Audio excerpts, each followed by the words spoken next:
Allu arrest మీద టాలీవుడ్ పెద్ద ఎత్తున స్పందించింది. ఒక్కడినే బాధితుడిని చేయడం భావ్యం కాదని, అది అసలు నేరం ఎలా అవుతుందని ప్రభుత్వంపై విమర్శలు చేశారు. ఇక తాజాగా రచయిత చిన్ని కృష్ణ బన్నీ ఇంటికి వచ్చాడు. అక్కడే ఉన్న మీడియాతో మాట్లాడుతూ ఎమోషనల్ అయ్యాడు. ఇది నీచమైన చర్య, అమానుషం అంటూ ప్రభుత్వం మీద మండిపడ్డాడు. ఆయన వెనకాల మెగా ఫ్యామిలీ చిరంజీవి ఉంది అన్నాడు. సంధ్య థియేటర్ ఘటనలో అల్లు అర్జున్ చిక్కడపల్లి పోలీసులు అరెస్ట్ చేసిన సంగతి తెలిసిందే. నాంపల్లి కోర్టులో ప్రవేశపెట్టడం, అక్కడ 14 రోజులు రిమాండ్ విధించడం తెలిసిందే. ఇక హైకోర్టులో నిన్న సాయంత్రం వరకు జరిగిన సుదీర్ఘ వాదోపవాదనల తర్వాత బన్నీకి మధ్యంతర బెయిల్ను మంజూరు చేశారు.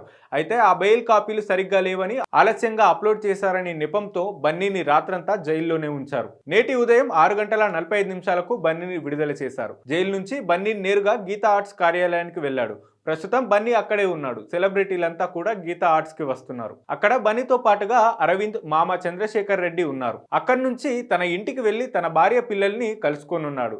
అయితే బన్నీ ఇంటి ముందు కూడా భారీ బందోబస్తుని ఏర్పాటు చేశారు. అక్కడికి వెళ్లిన రైటర్ చిన్ని కృష్ణ మీడియాతో మాట్లాడారు. అల్లు అర్జున్ అరెస్ట్ అమానుషం, నీచమైన చర్య అంటూ ప్రభుత్వం మీద చిన్ని కృష్ణ మండిపడ్డారు. బన్నీ వెనకాల ఓ పెద్ద ఫ్యామిలీ ఉంది, మెగా ఫ్యామిలీ ఉంది, చిరంజీవి ఉన్నాడు. మెగా ఫ్యామిలీ అంటే మానవత్వానికి పరాకాష్ట. అల్లు అర్జున్ అరెస్ట్ చేయడం తప్పు, దాని పర్యవసానాలు త్వరలోనే చూస్తారు. పుష్ప అంటే ఫ్లవర్ కాదు అంటూ ఆగ్రహంగా మాట్లాడారు. ఆ ఘటనలో చనిపోయిన మహిళ, ఆ కుటుంబాన్ని మీరెప్పుడైనా పరామర్శించారా అని మీడియా అడిగితే పరామర్శించాను, చూసుకోండి అన్నాడు.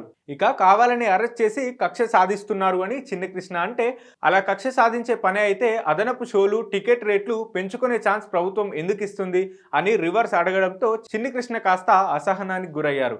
అల్లు అర్జున్ను అరెస్ట్ చేయడం మాత్రం అన్యాయం, ఇందిరా టైంలోనూ అలాగే తొక్కిసలాట జరిగి చనిపోయారు అంటూ చిన్ని కృష్ణ ఆవేశంగా మాట్లాడారు.